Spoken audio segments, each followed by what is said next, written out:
2D Metroid has become the benchmark for what platformers should be. In fact, it helped to create a brand new subgenre alongside Castlevania. But what exactly did Metroid have to offer when it first came out in 1986? Why has this game flourished and continued to do so even after 4 decades? Today, we will take a look at how strong of a franchise Metroid is and how it has survived through the ages.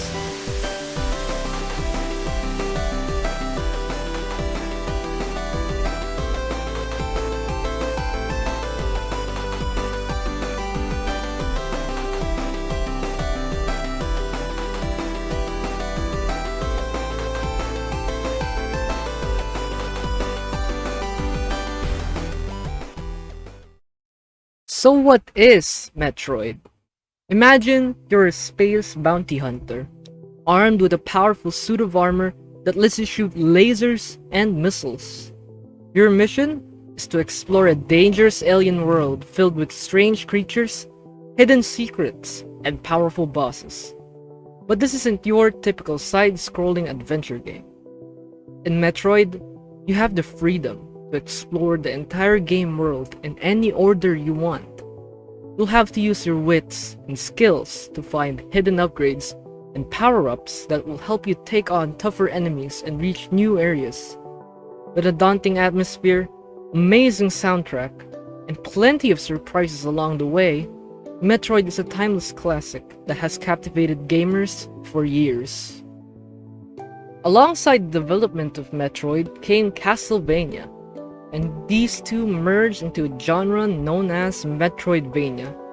Perhaps you might have heard of it from the likes of Hollow Knight or Dead Cells.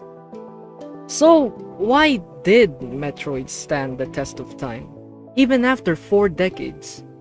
Through the ages, we'll answer this according to 3 categories: gameplay and immersion, gaming industry impact, and most importantly, the fans.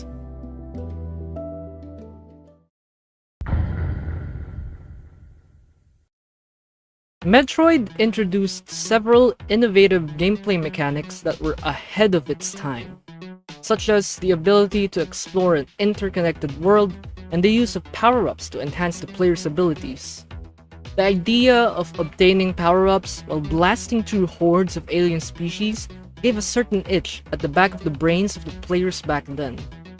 And it was an itch that game developers still took into account even today. This was also the first game to introduce non-linear gameplay. Unlike Mario for the NES, wherein you can only move forward, this game introduced backtracking.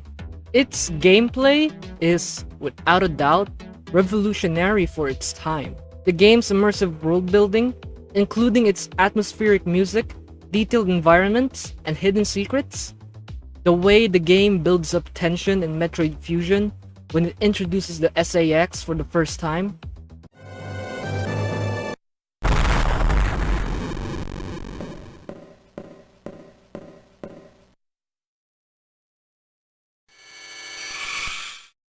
The feeling of ambiguity as you obtain an unknown item in Metroid Zero Mission, and this creepy yet mysterious tone settles in.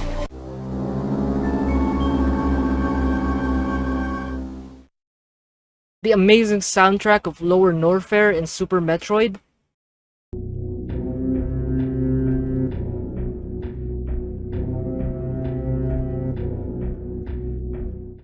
and my personal favorite, the music that plays after you obtain your fully powered suit in Zero Mission.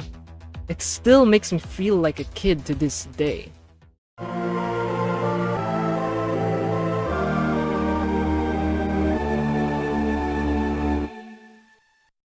The idea and demonstration of Samus just blasting through space pirates after passing the Chozo's test just fills you with adrenaline, especially because you were powerless before reaching the trial. The game has a wide storyline as well, ranging from a manga series to the extensive storytelling in the games. This immersive experience has captivated players for decades.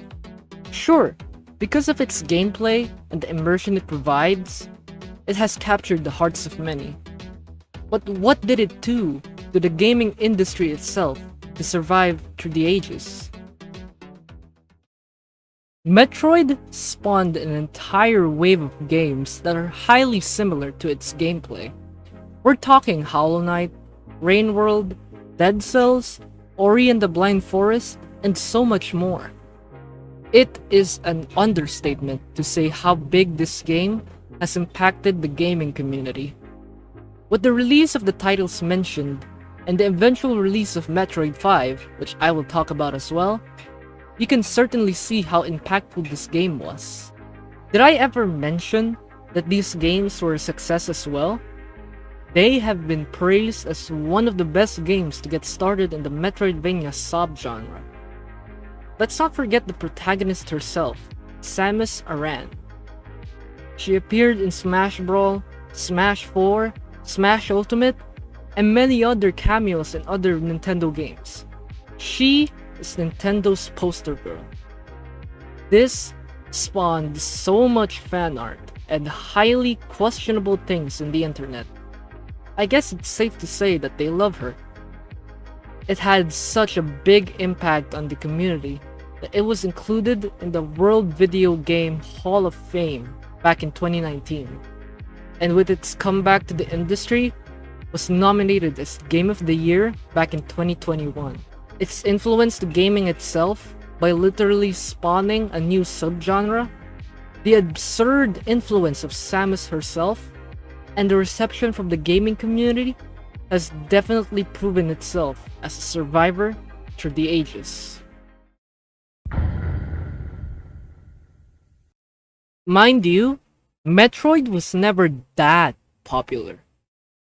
Sure, all the games were great, but it could never compete with the fans of Zelda, Mario, Splatoon, and any other Nintendo games.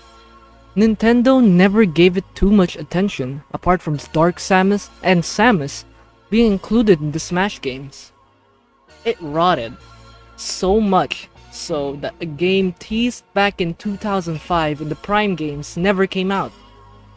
Dread was long forgotten, but not by the fans of this game. Years and years of waiting, they hoped. With Prime 4 being teased back in E3 2017, and Metroid Samus Returns being ported into the 3DS, it reignited the dead flame that slumbered inside the dormant fans. But that was it. Apart from those teases, no new Metroid games came out. Prime 4 was still under development, and the last Metroid game to be ever released was Metroid Other M, which was greatly received by fans. So is this the end for Metroid?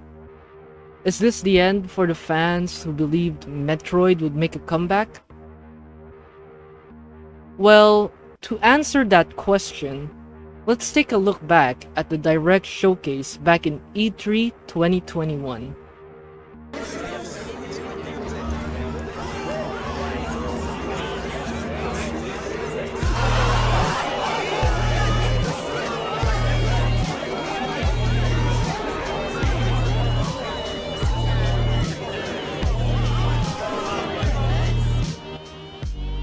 That was it. After long and arduous years of waiting, Dread finally came. The fans that never gave up on the series was rewarded. And the reward was absolutely amazing. This was what all Metroid fans were waiting for. And I would argue that this is the best Metroid game out there right now. The hype train doesn't stop there though. It reeled in new Metroid fans, and those new fans gave the whole 2D series a try. Dread saved the community, and the community was whole. Thanks for watching.